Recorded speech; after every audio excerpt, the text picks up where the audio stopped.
Pemirsa, target membawa pulang 3 poin dalam laga kontra tuan rumah Bahrain gagal. Sempat memimpin 2-1, wasit dinilai merampok kemenangan tim asuhan Sinteyong yang sudah di depan mata.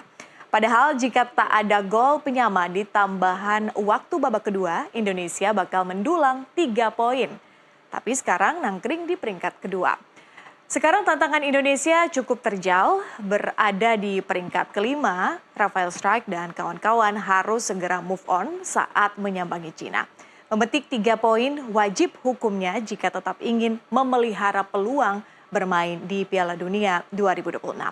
Untuk mengupas laga Bahrain versus Indonesia, kami telah mengundang 2 analis sepak bola, Akmal Marhali dan Ma'ruf El-Rumi sudah di samping saya. Selamat datang kembali di NTV Prime. Terima kasih sudah bergabung. Saya akan langsung ke Bung Amal dulu deh. Akmal melihat sebelum akhirnya atau setelah kita unggul 2-1, evaluasi atau review Akmal pada saat pertandingan itu seperti apa? Ya, kalau kita bicara jalannya pertandingan, statistiknya bisa dibilang imbang ya, walaupun ball position dikuasai oleh Bahrain 52 berbanding 48%. Artinya tidak terlalu mencolok. Kalau bicara peluang, Bahrain lebih banyak punya 21 peluang dengan 5 on target, sementara Indonesia lebih efektif 5 peluang 5 on target. Artinya secara permainan sejatinya kita itu berimbang, walaupun bicara peringkat kita berbeda jauh dari Bahrain. Bahrain saat ini peringkat 76, kita peringkat 129 jauh. Tapi kalau bicara market value, kita nomor 8 di Asia saat ini dengan materi pemain yang sangat wah saat ini ya. Artinya dengan market value sampai 426,28 miliar, sementara Bahrain cuma 346,7 miliar gitu. Ini menggambarkan bahwa harusnya bicara peluang, kita itu berpeluang untuk memenangkan pertandingan. Dan faktanya sebenarnya kita berpeluang juga memenangkan pertandingan sebelum ada tragedi dari wasit Ahmed Alkaf yang kemudian memberikan perpanjangan waktu lebih dari batas yang diberikan. Dan menurut saya ini satu kejadian yang PSSI harus mengajukan surat protes. Kita akan bahas soal wasit itu nanti, tapi kita bahas dulu keseluruhan performa dari timnas Indonesia. Bung Ma'ruf melihatnya seperti apa? Anda jadi komentator, Anda lihat langsung juga semalam. Saya mendengar suara-suara Anda, kekecewaan Anda, tapi kemudian terus menyemangati para pemain semalam. Bagaimana mereview permainan semalam? Saya melihatnya ada 2 sesi untuk penampilan timnas Indonesia. Sesi pertama adalah ketika babak pertama, penampilannya tidak terlalu berkembang, mendapatkan pressure. Jadi imbasnya adalah tadi yang disampaikan oleh Bung Amal bahwa statistiknya menjadi dikuasai oleh Bahrain. Jadi memang babak pertama itu tidak terlalu terlihat menonjol. Ekspektasi untuk melihat timnas Indonesia yang bermain lebih berani, kemudian lebih memberikan perlawanan memang tidak terlihat di awal-awal karena pressing yang sangat ketat yang dilakukan oleh Bahrain. Tapi di babak kedua kemudian permainan menjadi lebih terbuka. Indonesia sudah mulai tahu caranya keluar dari tekanan yang dilakukan oleh Bahrain. Salah satu caranya misalnya dengan menggeser posisi dari Urat Mangun yang awalnya dia bermain lebih melebar, sementara Strike ditempatkan sebagai penyerang tengah, sekarang di babak kedua agak digeser ke kiri. Jadi ketika kemudian ada pergeseran posisi itu membuat Strike lebih bisa leluasa bergerak, dia bisa mengeksploitasi sisi kiri dari Bahrain sekaligus menekan sisi kiri pertahanan Bahrain untuk tidak terlalu leluasa overlapping membantu untuk menyerang. Nah, situasi itu yang membuat Indonesia kemudian lebih baik dari peluang di babak kedua. Tapi memang ada beberapa catatan lain. Pertama adalah dari sisi efektivitas. Kalau tadi Bung Amal mengatakan bahwa 5 kali percobaan 5 kali on target, tapi kan ada 2 momen yang terlewat juga di akhir-akhir ya Bung ya. Yang orang mengatakan bahwa harusnya kalau seandainya itu mungkin bisa dimaksimalkan, counter attack. Pertama counter yang dilakukan oleh Marcelino, yang kedua juga ada kombinasi dengan Witan Sulaiman. Kalau seandainya orang mengatakan kan kita berandai-andai karena sudah lewat ya. Seandainya itu katanya bisa dimanfaatkan, mungkin hasilnya akan lebih bagus. Jadi itu yang memang finishing kita yang memang harusnya mungkin agak lebih bisa ditingkatkan. Dan kalau itu bisa dilakukan, ceritanya menjadi lebih berubah.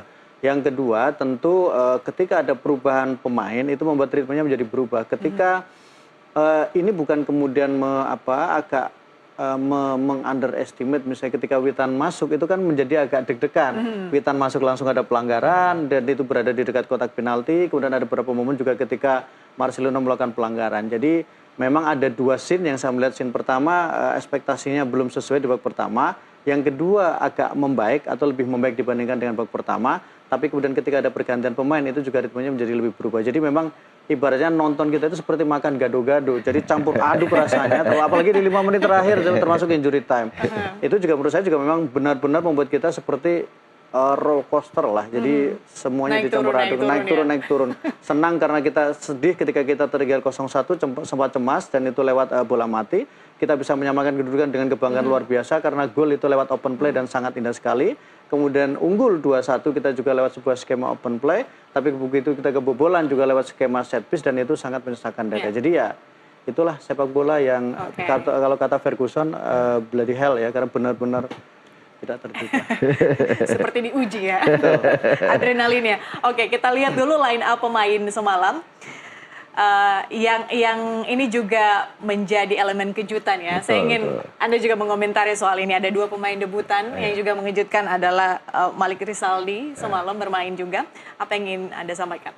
Ya, dari sejak Sintayong menangani tim nasional Indonesia 1 Januari 2020, saya itu nggak pernah tepat menebak 11 line up-nya Sintayong. Selalu ada kejutan ya. Jadi saya punya filosofi gini, ada 4 hal yang tidak bisa ditebak oleh manusia gitu kan. Umur, jodoh, rezeki, dan Sintayong. Untuk konteks pemilihan pemain. Sempat kaget ketika Malik Rizaldi tiba-tiba jadi starting line up gitu, di partai sebelumnya, dan saya kaget Rizky Ridho tidak jadi starting line up. Ini yang menarik. Kenapa? Karena sebelumnya Rizky Ridho dengan Witan Sulaiman, kemudian Rizky Ridho dengan Marcelino ketika melawan Australia, tiba-tiba Malik Rizaldi yang baru debut ketika kita waktu itu laga uji coba, dan beberapa kali setelah itu juga tidak dipanggil oleh Sintayong, tapi ketika dipanggil tiba-tiba kemudian dijadikan starting line up. Nah ini yang menarik. Yang kedua adalah kalau Max Hilgers, saya pikir dia sudah punya pengalaman yang sangat matang ya. Kalau bicara permainan, dia kemarin misal lawan Manchester United sudah ngantongin Kobbie Mainoo, ngantongin Rashford gitu. Tampilnya Max Hilgers ini saya lihat kombinasi yang bagus dengan Jai Inces. Jai Inces ini main lebih stylish sebagai pemain belakang. Sementara Max Hilgers lebih dalam tanda kutip ya, lebih sangar lah bermainnya. Bahkan dia berani overlap langsung ke depan. Golnya Orat Mangun kan berawal dari aksi dia ke depan yang kemudian hampir saja oleh Alkaf gitu diindikasikan terjadi handsball yang kemudian diperiksa VAR. Ini kan yang menarik, gol Indonesia pertama itu diperiksa VAR, tapi golnya Bahrain di menit terakhir itu tidak sama sekali dicek VAR, padahal ada potensi di situ offset atau tidak offset gitu kan. Iya, kita juga deg-degan pada betul, saat betul. itu ya. Dan ini artinya satu hal yang menarik dari Sintayong, bahwa Sintayong memilih pemain bukan berdasarkan suka tidak suka, tapi dia memilih pemain berdasarkan kesiapan di momen kapan pertandingan akan dilakukan dan disesuaikan dengan karakter lawan. Kalau Malik Rizaldi, saya lihat kan dia lebih berani, kemudian punya kecepatan. Kalau dikombinasikan dengan Rafael Struijk, dia sama-sama punya kecepatan yang memang diharapkan dengan strategi kompleks defense, kemudian counter attack yang dilakukan oleh Sintayong. Dan itu setidaknya berhasil ketika terjadinya gol Orat Mangun, karena sejauh pertandingan sebelum Orat Mangun mencetak gol di menit ke-48 babak pertama itu kan, itu nyaris Indonesia tidak menyerang sama sekali. Tapi sekali melakukan counter attack, justru langsung tercipta gol. Dan ini artinya strategi Sintayong berjalan efektif. Walaupun saya setuju sama Ma'ruf bahwa di babak pertama kita bermain tidak begitu efektif, utamanya di lini tengah. Tom Hey dan Ivar Jenner tidak bisa menguasai lini tengah dari Bahrain, sehingga kita terus ditekan. Tapi kemudian kita bisa melakukan serangan balik, dan ya itulah senjata yang mematikan yang kita harapkan. Seperti halnya waktu Bahrain main lawan Australia, tidak banyak menyerang, tapi sekali menyerang akhirnya gol bunuh diri dari Australia gitu. Bang Ma'ruf, starting line-nya bagaimana? Terutama mungkin yang menarik juga adalah soal penampilan Malik Rizaldi yang kemudian menjadi pemain debutan. Kalau bisa menilai performansnya dia 1 sampai 10 berapa? Susah kalau melihat itu, karena kalau taruhlah dia sebagai penyerang, tentu kan harapannya, kalau sekarang kan bicara penyerang itu bukan hanya persoalan mencetak gol, tapi bagaimana kemudian dia berkontribusi untuk menciptakan peluang, menciptakan kesempatan, dan ikut dalam permainan ketika berada di dekat kotak penalti. Lebih membaik di babak kedua, terutama karena tadi sempat di-mention bahwa dia berkontribusi pada gol yang diciptakan oleh Indonesia. Jadi ada pergerakan pertama yang dilakukan oleh Rizaldi, yang kemudian bola crossing, yang kemudian sempat ada deflected terkena Hilgers, dan kemudian bola bisa diambil oleh Orat Mangun.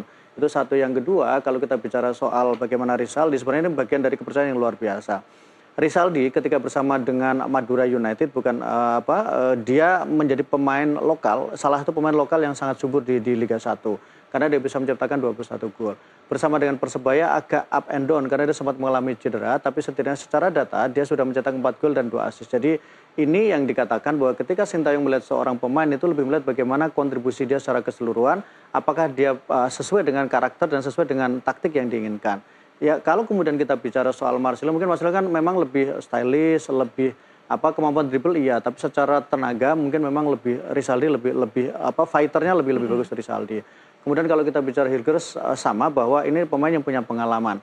Hanya memang mungkin karena dia adalah ini baru debut dan dia juga berlatih juga belum lama, jadi memang butuh adaptasi. Mungkin ada beberapa kali miss karena bagaimanapun meskipun ini pemain Eropa, tapi kan mereka Hilgers belum sepenuhnya pernah bermain bersama-sama. Kalau Jay Jazz kan sudah main dengan teman-teman yang lain, dengan pemain-pemain yang lain. Atau kemudian Jordi Amat juga ternyata juga butuh adaptasi juga. Karena dia sempat absen di 2 pertandingan, Australia, Arab Saudi, dan sekarang baru diturunkan. Jadi terlihat juga butuh adaptasi. Tetapi ketika Jordi Amat main, memang dia menjadi opsi mengambil bola atau kemudian dia bisa agak mendorong dirinya ke tengah untuk kemudian membuka ruang. Oke, baik. Kita harus jeda untuk azan maghrib.